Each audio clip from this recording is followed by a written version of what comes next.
What is the state of supply as we speak, Arnel, as it relates to the staggered price hikes that we've seen for LPG? Well, currently we have 35 to 40-day inventory as of the moment. And we are ordered by the Department of Energy since a few weeks back. And we continue to have a meeting every week that we have to continue boost our inventory to as high as 60 days. So that is what we are doing right now. Right, but the additional 8 pesos that you implemented today is one of 2 tranches. Is that correct? Yes, this is the second tranche, but the first tranche is because of the shipping costs. In the ordinary day, shipping cost is done in a term contract for a whole year. But because of the abnormality, shipping costs are now been auctioned off, or they are doing on a bidding. And that started this month of March. And all our term contract supplier have tender or issue their force majeure that they cannot supply us on their usual commitment. But the product is there, but it will be on a negotiated spot contract.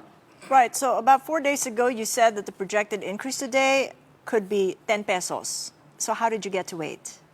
Well, we are basing it on the forecast. And during that day, it's only $115 per metric ton. And we are confident during that time that that is quite high already. But suddenly, after a day, yesterday, Saudi Aramco announced their final price, and that will be the basis of April contract price of LPG, and it's up by $238. So as of now, $780 per metric ton is the cost of LPG announced by Saudi Aramco. So there's a sudden jump of up to $238 per metric ton, and that is equivalent to 16 pesos per kilo. All right, so how does that relate then to the last price increase that you had back in March 28th, which was 20 pesos? How did you arrive at that number? Well, that is because we have reported this to the Department of Energy that all of our old stocks, which we already disposed it under the old price, and come March 28th, that is all delivery under a spot market contract, and the shipping cost was up or jumped to a 500% increase. In the past, we are just getting our shipping cost $150 per metric ton. But now, the shipping cost is around $650 per metric ton in the market, in the Asian market. And it is done on a bidding system. So I told the Department of Energy we cannot do, we cannot control our price, but we have to transparently enough to reflect this in our domestic price. All right, now that you mentioned transparency, could you lay out the breakdown for us when it comes to margins? I understand it's force majeure, something that hadn't happened to the LPG industry. How much of a margin are you then baselining on, and how much are you willing to lose if things get worse? Well, normally there is a 5 to 7% gross margin in the industry. But because of this abnormality and with requests of the Department of Energy that we need to do a staggered in terms of adjusting the price.